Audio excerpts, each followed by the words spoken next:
Now, we are doing an upgrade today on our BoatMate. We've done a lot of upgrades on this thing. We put wider wheels on it. You can go see the video on that if you want to see it.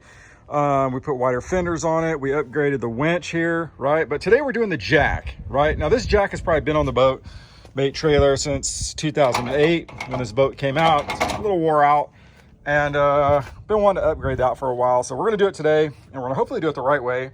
And we're going to upgrade to the F2 Fulton. This is a heavy duty model, a lot more heavy duty. I like the pull release on it. That's cool. And I just liked it. It's gonna be a little bit harder to wheel around, but we really don't wheel this around, so it's not that big an issue. A couple things here. Bolt holes. Okay, so if you look here, this thing has 4 bolts, right? Now, this older jack has 1 single bolt in the middle, right? And then it has this right here, which is like a locator, right? There's 2 holes. There's one here and one here.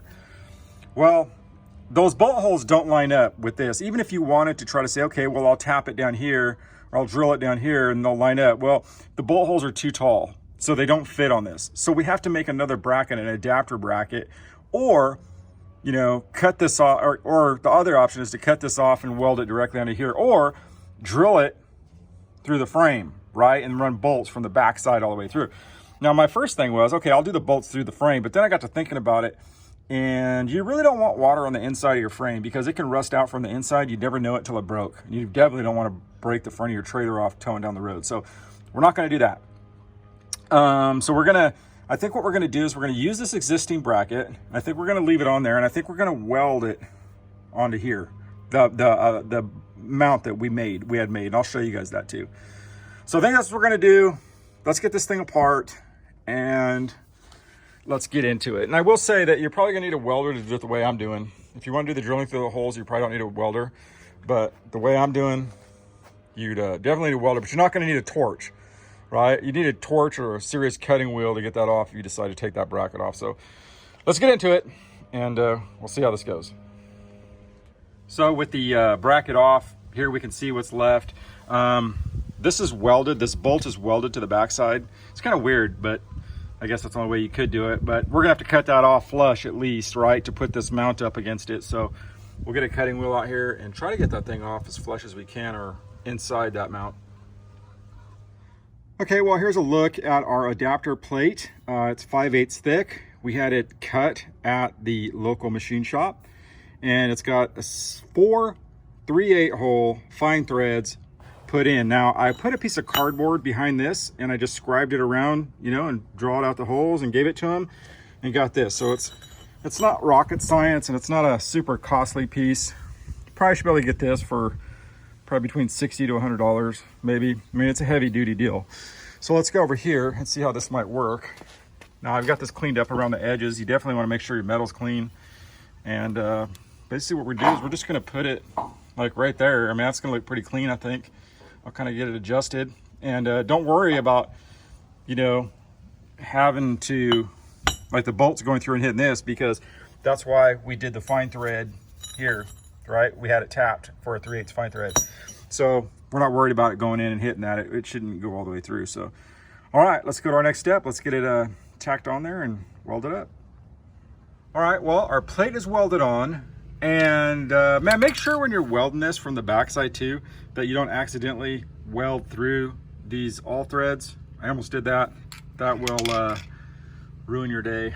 So just be mindful that these are here and they're outside the bracket.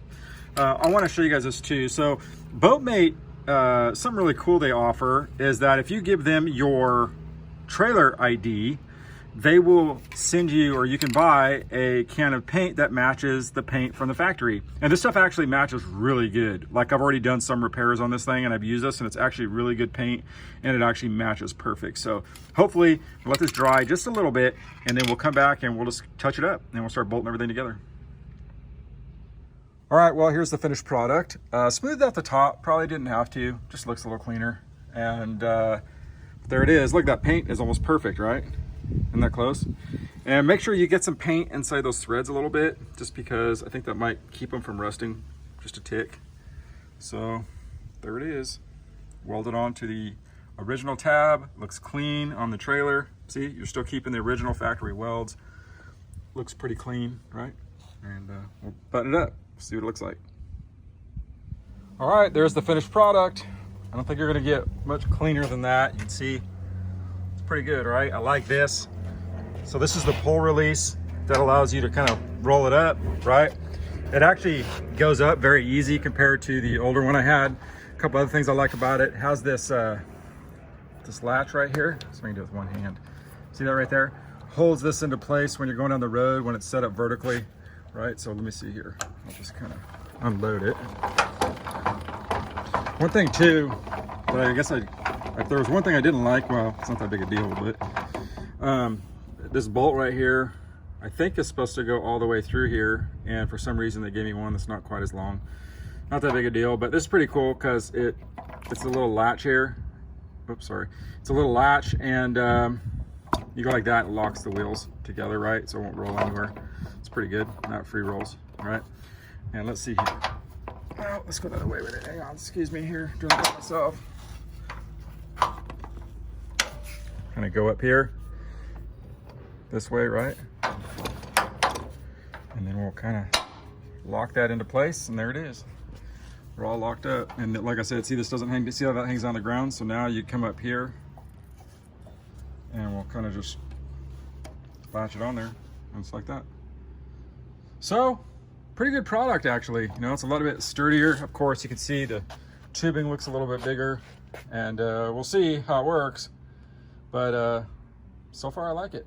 Anyway, there you go. There is the install of the Fulton heavy duty jack. You can get this, I don't know, I think they got it on Amazon.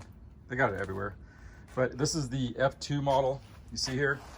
But be prepared, because you are gonna have to do a little bit, nothing major, but you have to do a little bit of fabrication. And like I said, if you had to, you could have drilled through here, but that's up to you. If you do that, definitely make sure you get everything sealed up real good. All right,